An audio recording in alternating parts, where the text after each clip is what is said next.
Welcome to Road to Reality, the radio ministry of Gospel for Asia. Today, Brother K.P. Yohannan asks, do you know your purpose in life?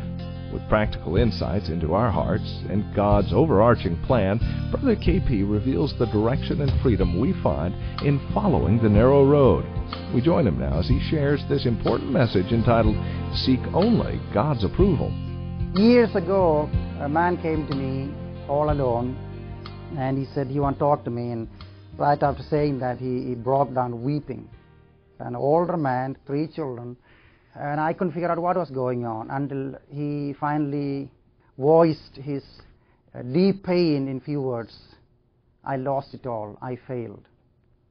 Still, I couldn't figure out what he was trying to say. I calmed him down. It took a long time before he said, I fell in adultery. Full-time minister, pastor of a church, known very well for his gifting and talents. And at that time, I didn't know even how to counsel him, because this is totally alien to my thinking.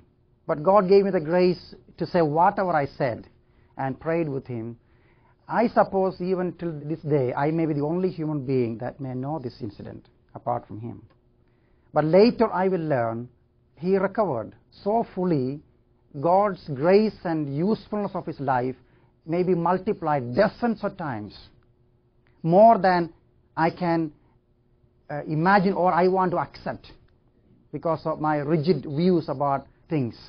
But then I dealt with brothers on the mission field who fell in tiny little problems, not in major robbery or murder, but stealing 1,000 rupees or a few little things or said a few lies. Years went by.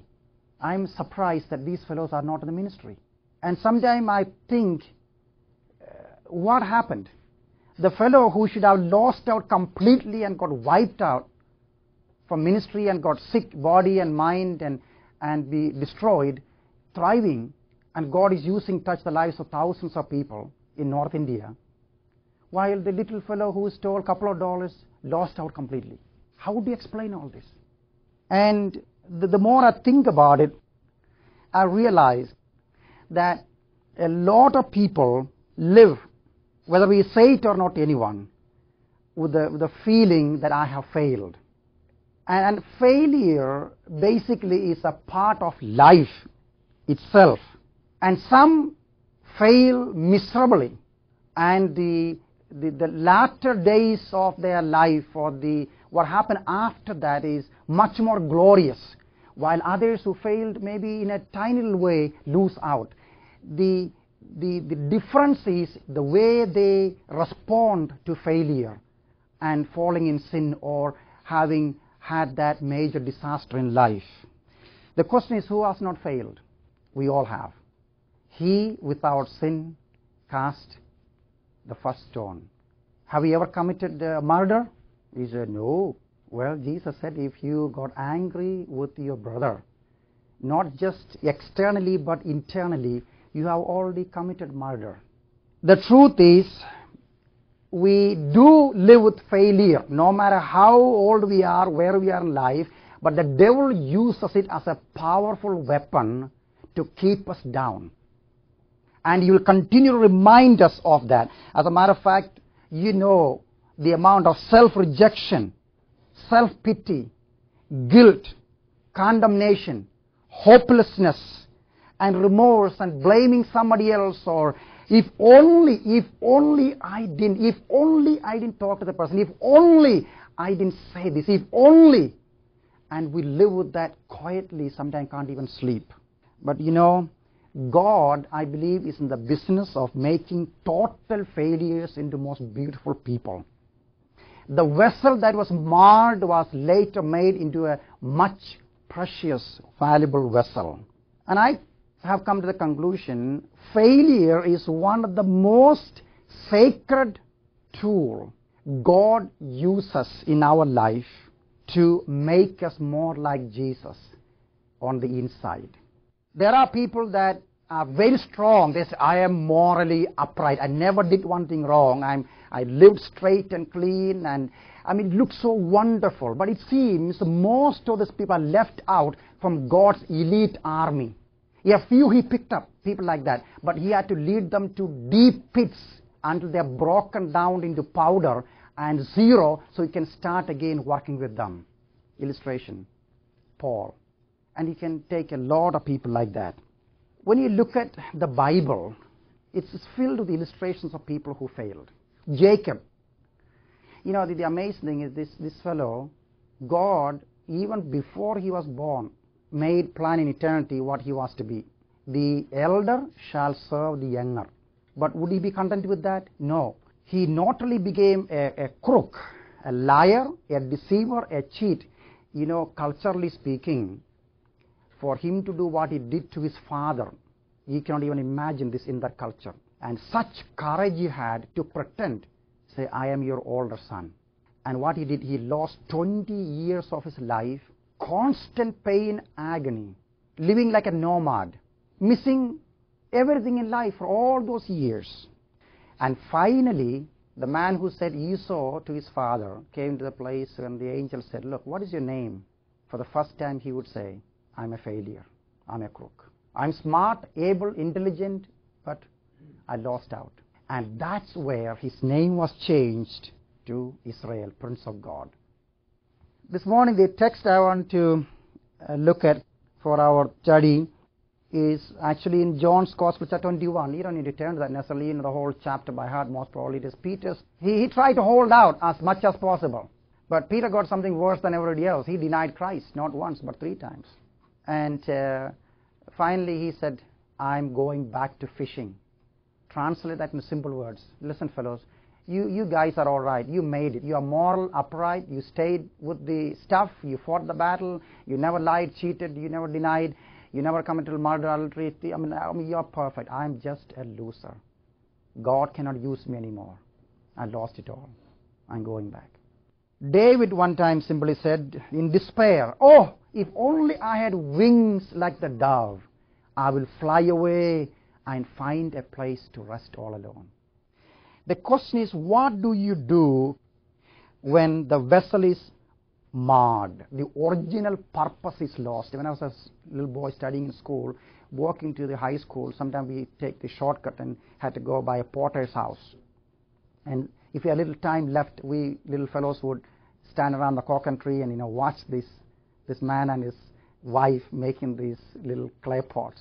And I saw how many times he works with it, all of a sudden this thing mess up, he take the thing and throw it away.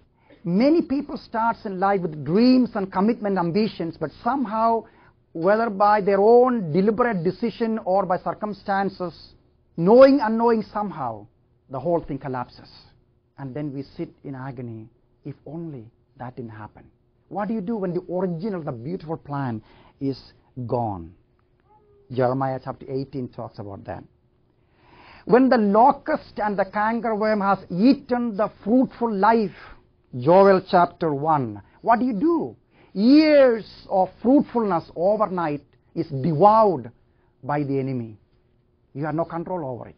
When the reed has fallen by unexpected storms of the enemy, either severe criticism or betrayal or discouragement or deep turmoil, and all of a sudden the reed is fallen and the next morning people walk over it.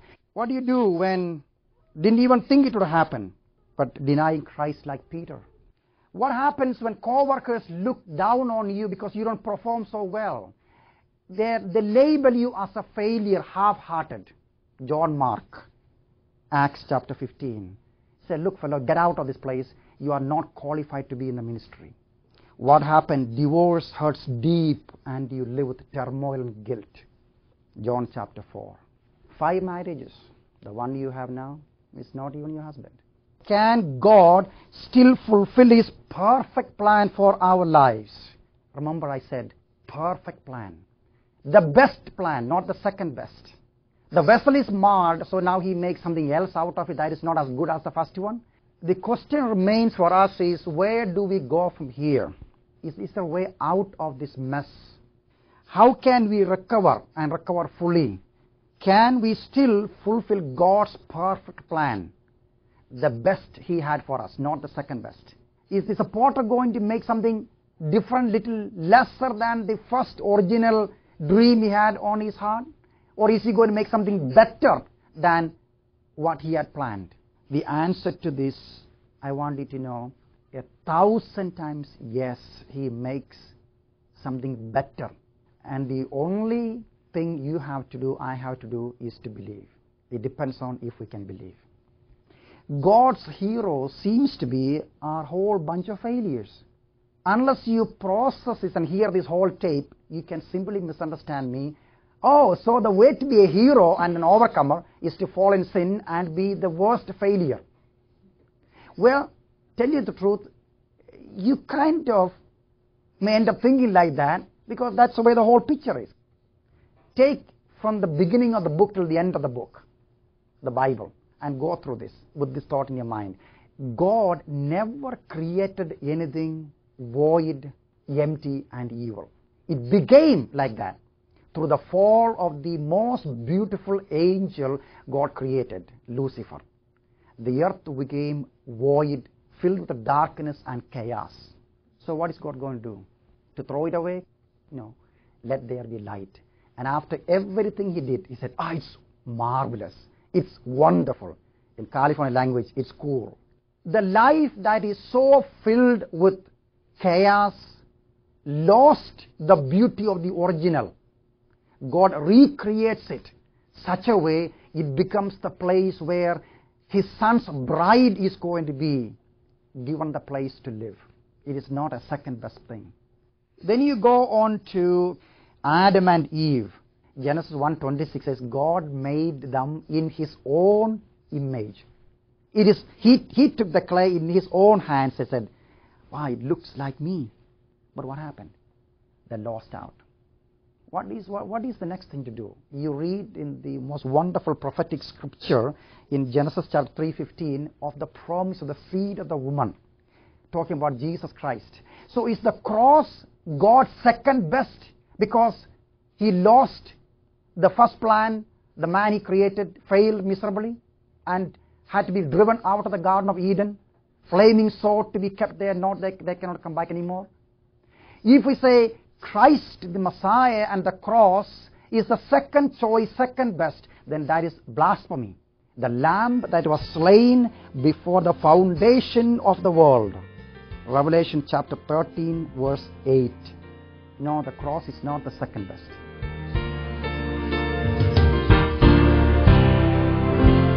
Thank you for listening to Gospel for Asia's broadcast of Seek Only God's Approval by K.P. Yohannan, founder and president of Gospel for Asia. In a moment, we'll rejoin Brother K.P. Hey, we'd like to offer you a free copy of Brother K.P.'s most popular book, Revolution in World Missions. Simply visit our website at gospelforasia.org and click on the free book banner or call us at 1-866-WIN-ASIA. And now, back to Brother K.P. Well, you want to go to Abraham. What a mighty man of God. As a matter of fact, the whole Christianity, we are the children of Abraham, those who believe. Galatians chapter 3 and Romans chapter 4, Hebrews chapter 11, it seems the whole Romans is based on faith, the one man. But it all began with lies and deception. Tell those fellows, you are my sister. And then he had a sexual relationship with the servant, not with his wife, and got a child. What more degradation, what more pathetic condition you want somebody to have like that? And God pick him up and use him and bring forth his son into the world through that line? Well, the answer is externally, internally, Abraham came to the place, finally, it says in Romans 4, he recognized he was totally a gone case. And that's where it all began. And God said, all right, now you get circumcised. Genesis 17. Philippians chapter 3, Paul says, and we are the true circumcision who place no confidence in the flesh.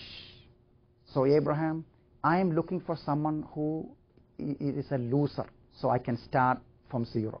And I tried every way possible. It took you quite a bit, but now you know it's a gone case. Now I can start to do my work. You know, it's interesting in the Psalms, it says, the God of Abraham, Isaac, and Jacob.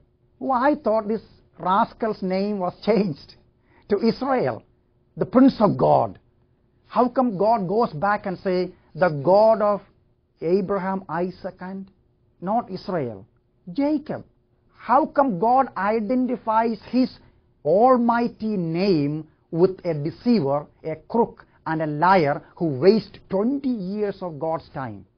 The answer is, God is saying to me, listen, I'm still the God who makes failures into Prince of God. I'm still the God who takes broken lives. I'm still the God who picks up Jacob, and I identify my name with Jacob. Well, what more do you want? Take Moses. You read the book of Exodus. 40 years he would waste.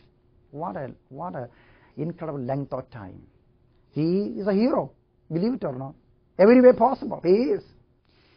Yet again will I love her. Words from the living God about Israel. Read the story of Israel. Oh my, the journey they took. All the vulgar and the open wound and the pus oozing out and the idolatry and all the wickedness. Worshipping idols and human sacrifice, everything they did. Like Peter, 3 times he denied Christ. His friend Judas denied too. That fellow hung himself. And Peter, I'm sure, was tempted to go and kill himself. But look like, it's kind of funny that God would give him the key to open the kingdom of the church. He is the one who was given the key to open the door in the book of Acts. I mean, anyone should be given. It should be someone like John, the beloved, the one who seems to have stayed straight, not the one who denies Christ. I don't understand it, but I do.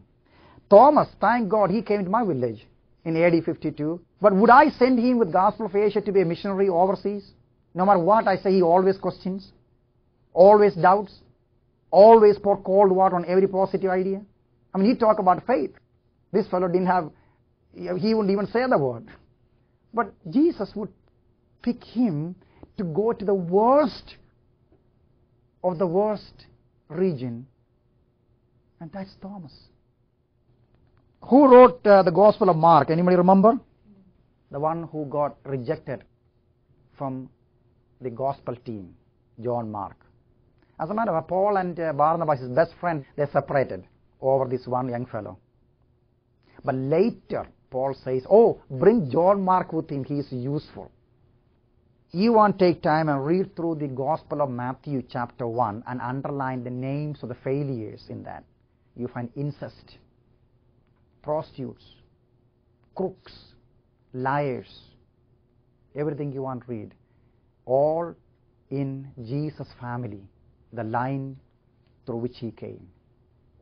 So I'm talking to you today about failures. What do we do next when we fail? One time? No. Again and again and again. God has a beautiful plan in and through our failures. One is to make us holy. Strange, isn't it? Having made man in his own image, why temptation given to him? I mean, is a man made perfect, no sin in him. Why temptation given to him? Have you ever thought about that? Temptation is the way through which God build into our life His life and holiness based on our personal, independent, deliberate choices. Temptation was given for Adam and Eve to choose God's side, to experience God's life, reflecting God's life, which is the result of his own choice. Jesus learned obedience through suffering, it says in the New Testament. Through the days of his flesh on earth, he suffered. Please understand, that is not physical beating and nailing and all the stuff.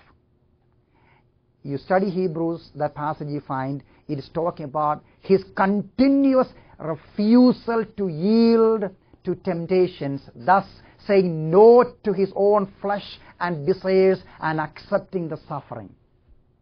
Jesus never sinned. He faced all temptations that we face, but he never sinned. But we fail because we are the children of Adam and Eve. But through failures, God help us to understand the need for us to become better. Now it's a strange thing. Law was given for man to know you are hopeless case. There was no need for law, the Bible says, if it was not to make us understand we are hopeless, we are sinners. Without law, there's no way to know we are sinners. You study Romans. Failures in the life of believers is God's way of telling us we need His grace. We cannot make it on our own. Also, it is to teach us humility. Moses, the meekest man on earth, he became meek through his pain and suffering and failure. Peter, you read his writings, no more arrogant, fantastic fighter, but very gentle and very broken. Genuine victory over sin always accompanied by deepest humility. This is where failures have a part to play in our self-confidence and God destroying it. Then I believe failures in our life God uses to fulfill His perfect plan. Our logic doesn't help here. We should see failures from God's perspective. What is God's perspective? 1,000 years is like a day for God. 1 day is like 1,000 years. Man is eternal, not temporal. God has given us this time in life here to make us ready for eternity. And everything He is doing in my life, in your life, even failures, is to prepare us inside for eternity. It is good I read this verse for you so that misunderstanding is eliminated. Romans chapter 3 verse 7 and 8. For He who could not judge and condemn me as sinner, if my dishonesty brought in glory by pointing up His honesty in contrast to my lies. If you follow through this with that idea, you come to this: the worse we are, the better God likes it. But the damnation of those who say such things is just. Yet some claim that this is what I preach. Those are words of Paul. Now you want to read Romans chapter 6 verse 1, 2 and 3 and all that. Paul is saying, because I talk about grace of God, because I talk about the fallen man, the lost out man, the unwanted man, God bestows much more grace. I am not saying, Paul says, that sin more so the grace will abound. He said, that's not what I'm saying. I am not saying that. I am saying the opposite. I am saying no one is righteous. We have all failed. But you don't have to continue live in sin and failure. God continue to make us better people. Human logic cannot grasp the grace of God to fallen man. Nothing is impossible with God, not even to bring us into His perfect will. After we have failed so miserably and repeatedly, only our unbelief can hinder Him. Read the story, Psalm 78, of the people of Israel. The guy who made the biggest goof up in life, he responded saying, Lord, I lost it. Please, here I am, ruined, marred, pick me up. And he did. Failure was not the end of his life, it was the beginning of God's greatest work and grace.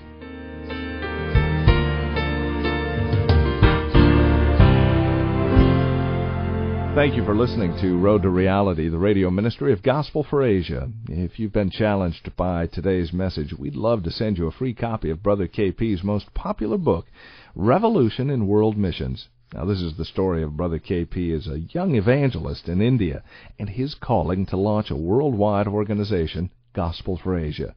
Now, in it you'll find stories of God's amazing work in the lives of people here in the West and on the Indian subcontinent. Thousands have written to us over the years with the same testimony. This book is literally life-changing. For your free copy, simply go to our website, gospelforasia.org, or call us, 866-WIN-ASIA, and request Brother KP's book, Revolution in World Missions. And please, listen in next week at this same time to hear Brother KP conclude his message, Seek Only God's Approval.